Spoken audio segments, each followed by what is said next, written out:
Let's take a look now at a new Monmouth University poll on the email issue. 38% say Hillary Clinton has something to hide. But look at the breakdown by party affiliation. You have 68% of Republicans and 41% of independents, but only 8% of Democrats who think there is something to hide. That is a considerable difference.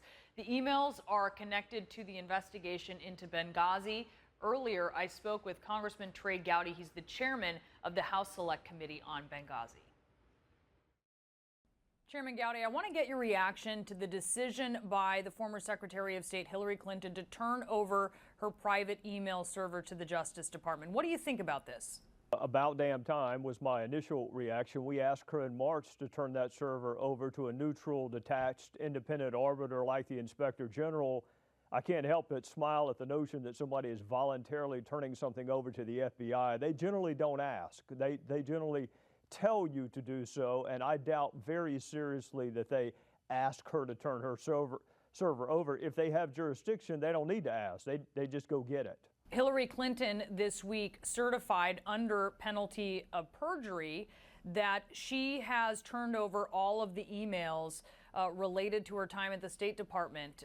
Do you take her at that word?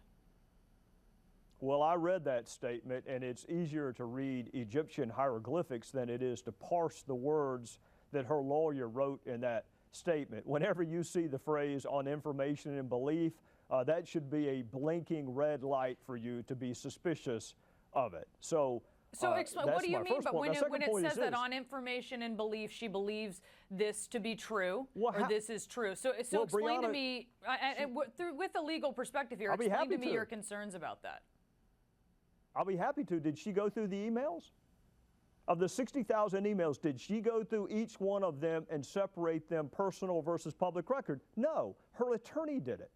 Her attorney, who has a fiduciary and ethical obligation to her, not to the taxpayer, not to the public, but to her. So how in the world can she aver that the public record is complete when she herself did not go through and look at each one of those emails? We found 15 that she did not turn over to the State Department. So we know for a fact that that statement is not correct. Remember the 15, the 9 in whole and the 6 in part that Cindy Blumenthal gave to us that the State Department never had? Where were those? How did her lawyer miss those 15? So no, I don't believe this statement. But the statement wasn't to me, it was to a federal judge, and I'll let him or her handle that. We've seen certainly some of the requests go from Benghazi.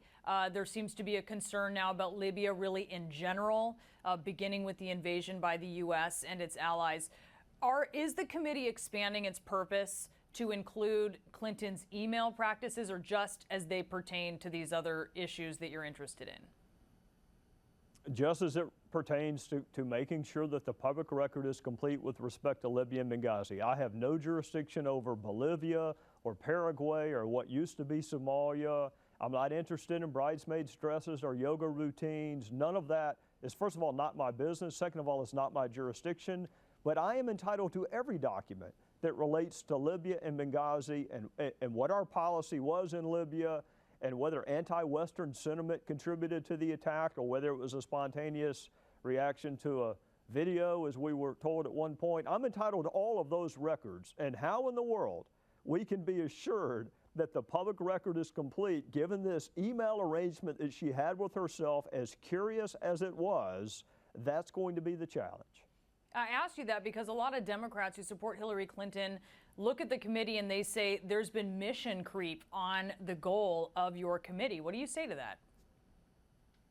I would say they need look no further than their own putative 2016 candidate. I didn't advise her to have her own server. I didn't advise her to rely on Sidney Blumenthal as her primary advisor on Libya. I didn't advise her to keep her public records for 20 months after she separated from service and not turn them over to the Department of State. I didn't advise her to say the record is complete and then we find 15 emails where they weren't. And God knows I didn't advise her to say there's no classified information on the server when we know now now that there was classified information on the server. So I get that they're frustrated. I get that they're disappointed that her polling numbers are almost as low as Congress's, but they need to look no further than her. They don't need to blame the Republicans in the House. We're doing what we were supposed to do. And Brianna, I hasten to add, all those other committees that looked in Benghazi, not a single damn one of them figured out that she had this email arrangement with herself.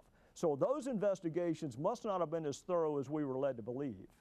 Are you casting doubt on the findings then? Those other committees that found really no issue with Benghazi or no certainly a cover-up?